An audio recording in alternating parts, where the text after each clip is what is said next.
Hey YouTube, this is Southern Prepper One, and this is a subject where a lot of you are going to be saying, what are you talking about?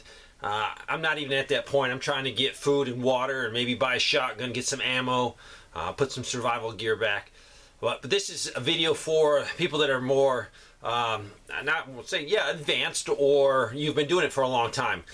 Today, we had to bury my wife's dog, and the dog is a big dog. It's about 80 pounds. So I had to dig a grave. And I didn't want to just dig a hole and throw the dog in it because I didn't know if she wanted to come out. I wrapped it in a sheet and just one last time. So I dug it pretty long. It was probably a good 4 foot long, and it was deep, and it was about a little less than 2 feet wide, but it wasn't a full size grave that someone would dig for a human, that's for sure. But it did take me a few hours of digging, and it was solid digging. I could have used the tractor and the stump bucket, but in this location where we put her, just easier not to, and it'd been harder with the tractor. Now, if you had a backhoe or a skid or a front end loader of some sort, a Mini X, you could definitely do it, especially with a Mini X. But it took me a few hours of really hard labor, and it was really probably only the equivalent of a fifth of what a human would need, because I didn't go as deep. So I am recommending to people that have skid steers or pieces of equipment is to find a place on your property and dig a few graves, then cover them up.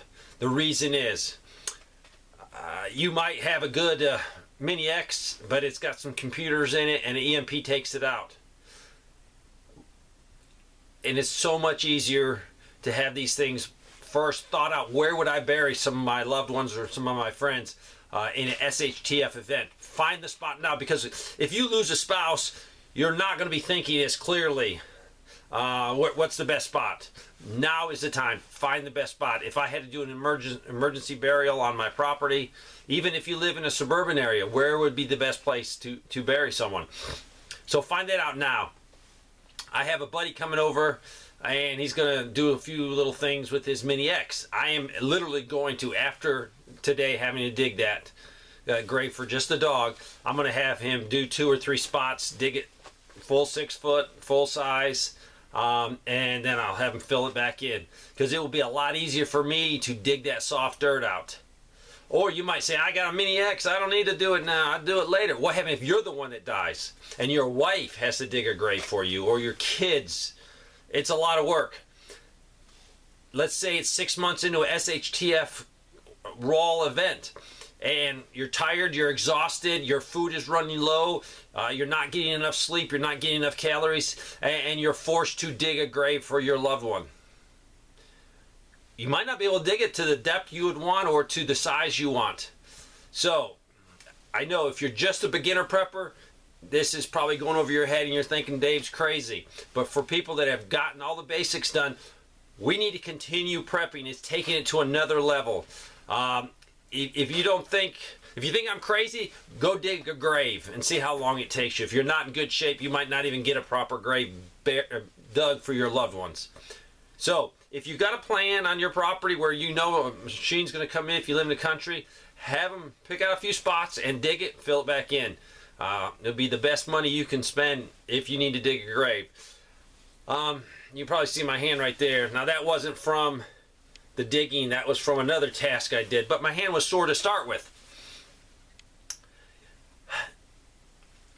Please, if you are at a point where you're saying, oh, Dave, I'm prepped, man, I'm good, I got everything. You're not.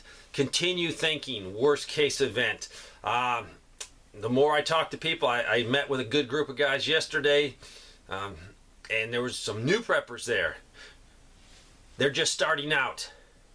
They got a lot of work to do, a lot of catch up to do, but we as advanced preppers or people who have been doing it a while need to aid these people. We need to assist them. We need to just try to make it so they're not having this big, hard learning curve. We can just, right to the point, do this, this, this, and this, and do it this way. And do it because I say so. No, do it because I've done it wrong, and I've learned, and I'm sharing with you out of love. So, My wife is fine. I'm fine. The dog, it was 14 years, a little over 14 years old. But through this situation, it's made me think about graves.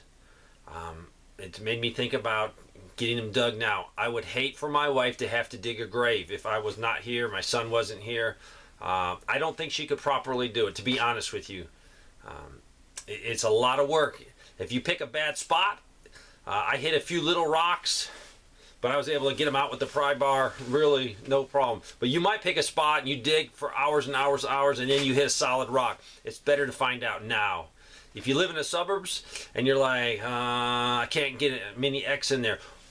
If you can, it's great exercise. Go ahead and dig the grave now. Dig it, dig it, dig it, and then just fill it back in. It's great exercise. You're going to learn something, and you will have a task done. If you truly believe we're going to the SHTF worst case event, there will be death. So prepare for that. I've shared with you body bags.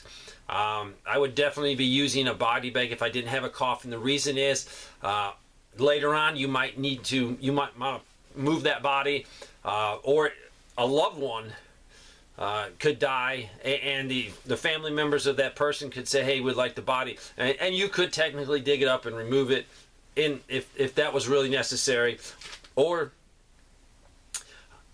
you might just have a temporary spot to bury that person. It's not a final resting place. So start thinking it. We have to keep thinking. We got to be ahead of the curve. We have to prepare as best we can for what's coming down the line. Thanks for watching.